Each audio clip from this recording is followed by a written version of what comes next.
میرے محترم دوستو، مسلمانوں کے پاس اتفاق اتحاد نہیں، مسلمان ملکوں میں اتفاق اتحاد نہیں، تو مسلمان ملکوں کا آپس میں اتفاق اور اتحاد ہونا بڑا ضروری ہے۔ چھوٹے چھوٹے اختلافات ہوتے ہیں نا، ایک گھر میں رہنے والے 5-6 لوگ ہوتے ہیں، ایک کہتا ہے شام کو پھلیاں پکائیں، دوسرا کہتا ہے میری طبیعت ہوتی ہے آج چاول تے لوبیا پکائیں، تیسرے کی طبیعت ہوتی ہے نہیں آج بریانی پکائیں، چوتھی کی طبیعت ہے آج فلاں چیز پکائیں فلاں چیز۔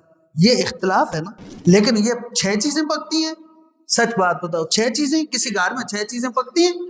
پکتی ایک ہی چیز ہے، سب اس پر راضی ہو جاتے ہیں۔ اس لیے مسلمانوں کو آپس میں یہ جو چھوٹے چھوٹے اختلافات ہیں، ان اختلافات کو بلانا ہوگا۔ شیخ الہند مولانا محمود حسن دیوبندی کا وہ سبق یاد کرنا ہوگا۔ جس وقت وہ وہاں جیل سے باہر آئے، دیوبند میں بھی گئے اور ساتھ ساتھ علی گڑھ یونیورسٹی میں بھی گئے، چونکہ ان کے درمیان بڑے اختلافات تھے۔ علی گڑھ یونیورسٹی میں بھی گئے اور کہا 2 پیغام لے کر آیا ہوں، مسلمان قرآن کو اپنا لیں اور مسلمان آپس میں اتفاق اتحاد کر لیں۔ یہ ایک برطانیہ نہیں، اس جیسے دنیا میں 10 برطانیہ ہوں، مسلمانوں کو شکست نہیں دے سکتے، لیکن شرط یہ ہے کہ مسلمانوں کے درمیان اتفاق اتحاد ہو۔ تو محلے کی سطح پر بھی اتفاق اتحاد، گھر کی سطح پر بھی اتفاق اتحاد، ملک کی سطح پر بھی اتفاق اتحاد، اور اس کے ساتھ ساتھ پوری دنیا کی سطح پر اتفاق اتحاد۔ اور آخری گزارش آپ سے کر رہا، 5ویں بات، عوام میں نظم و ضبط ہو اور قیادت میں ایک ویژن ہو، ایک سوچ ہو، ایک پالیسی ہو، ایک حکمت عملی ہو۔ جس ملک کی عوام جتنی زیادہ نظم و ضبط کی پابند ہوگی اور جس ملک کی قیادت جتنی زیادہ ویژنری ہوگی، جتنا اس کے پاس ویژن ہوگا اپنی قوم کو چلانے کے لیے، لیڈ کرنے کے لیے، وہ ملک اتنا ہی ترقی کرے۔ تو مسلمانوں کو آپس میں نظم و ضبط بھی برقرار رکھنا ہے، اور اس کے ساتھ ساتھ ایسی ویژنری قیادت کی ضرورت ہے جو ویژنری قیادت سابقہ ادوار میں ہمارے مسلمانوں کے پاس تھی، آج کے اس دور میں نہیں۔ ایسی قیادت کی بھی ضرورت ہے۔ اللہ کریم ہم مسلمانوں کو ایسی قیادت نصیب فرمائے جو وقتی فیصلے نہ کریں، عارضی فیصلے نہ کریں، لمبی سوچ سوچیں، اور صرف اپنی ذات کی نہ سوچیں، پوری امت مسلمہ کی سوچیں۔ ایسے ویژن رکھنے والی قیادت جب اس وقت امت مسلمہ کو ملے گی، میرے محترم دوستو، امت مسلمہ کو دوبارہ عروج حاصل ہو۔ اور اس کے ساتھ ساتھ مسلمان ملکوں میں عدل و انصاف۔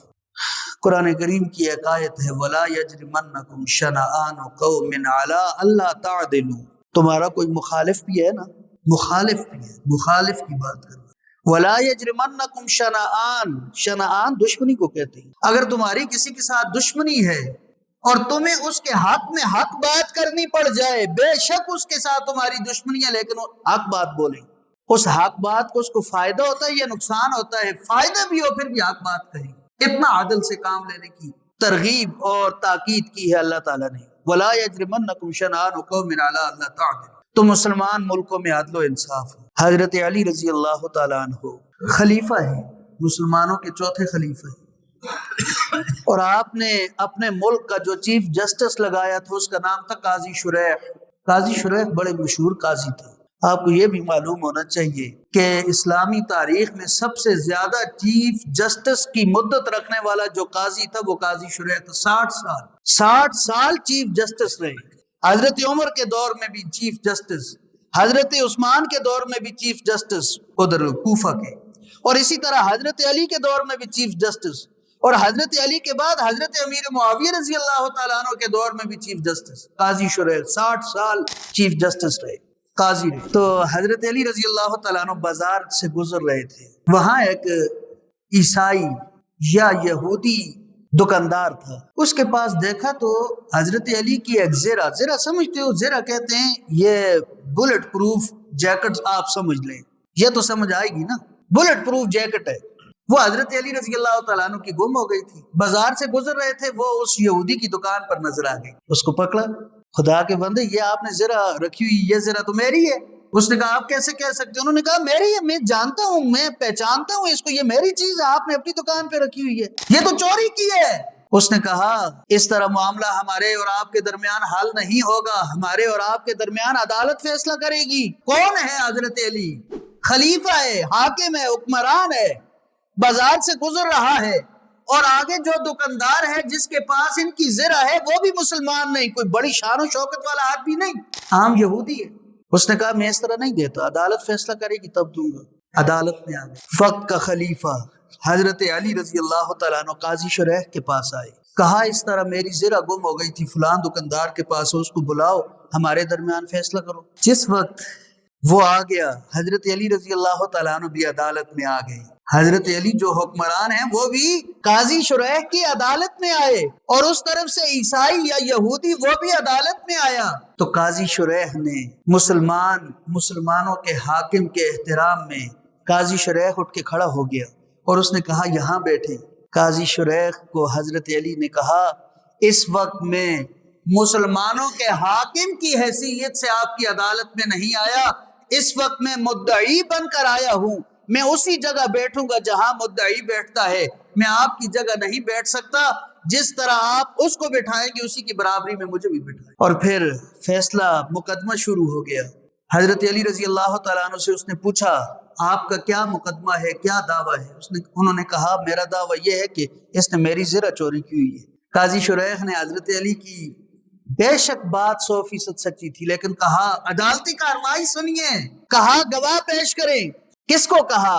حکمراں کو کہا، اور اس حکمراں کو کہا جس حکمران نے ان کو چیف جسٹس بنایا تھا، کہا گواہ پیش کریں۔ حضرت علی رضی اللہ تعالیٰ عنہ نے گواہ پیش کر دیے۔ کون گواہ؟ حضرت حسن اور آپ کے غلام قنبر، 2 گواہ پیش ہو گئے۔ اب گواہ پیش ہوئے یا نہیں ہوئے؟ قاضی شریح نے کہا نہیں، باپ کے حق میں بیٹے کی گواہی معتبر نہیں ہے، لہٰذا آپ کی گواہی کو مسترد کیا جاتا ہے اور اس یہودی کے حق میں فیصلہ سنایا جاتا ہے۔ یہ تھا عدل و انصاف۔ حضرت علی رضی اللہ تعالیٰ عنہ نے جو گواہ پیش کیے وہ مسترد ہو گئے، اور مسترد کرنے والا کون ہے؟ چیف جسٹس، جس کو حضرت علی نے چیف جسٹس لگایا، اس نے کہا نہیں، قانون قانون ہے، بیٹے کی گواہی باپ کے حق میں معتبر نہیں ہے، لہٰذا آپ کا مقدمہ کمزور ہے، اس کے حق میں فیصلہ دیا جاتا۔ عدل و انصاف مسلمان ملکوں میں عدل و انصاف نہیں ہے۔ ہمارے ملک کا وزیر اعظم، آپ میں سے کوئی آدمی اٹھے اس پر دعویٰ کر دے، کیا ہمارے چیف جسٹس اس کو بلا سکتے ہیں؟ بلا سکتے ہیں؟ آپ کو اگر اپنے آرمی چیف سے کوئی شکایت ہے، آپ کی عدالتیں اس کو بلا سکتی ہیں؟ نہیں بلا سکتی۔ مسلمان ملکوں میں جس وقت عدل و انصاف شروع ہوگا، میرے محترم دوستو، مسلمان دوبارہ عروج حاصل کر سکتے ہیں۔ یہ چند باتیں میں نے آپ کو بتائی ہیں۔ نمبر 1، مسلمان عروج کیسے حاصل کر سکتے ہیں؟ ایمان، عقیدے اور یقین کی پختگی کے ساتھ مسلمان دوبارہ عروج حاصل کر سکتے ہیں۔ نمبر 2، سائنسی اور علمی انقلاب پیدا کر کے، ٹیکنالوجی اور سائنس کی میدان میں تحقیق کر کے آگے بڑھ کر مسلمان دوبارہ عروج حاصل کر سکتی ہیں۔ اور پھر اسی طرح میں نے آپ کو یہ بات بتائی کہ عوام نظم و ضبط برقرار رکھ کے، اور جو ان کی قیادت ہے ایسی قیادت ہو جو پالیسی والی ہو، ایسی قیادت ہو جو مستقل سوچ رکھتی ہو، ویژن رکھتی ہو، مسلمان دوبارہ عروج حاصل کر سکتے ہیں۔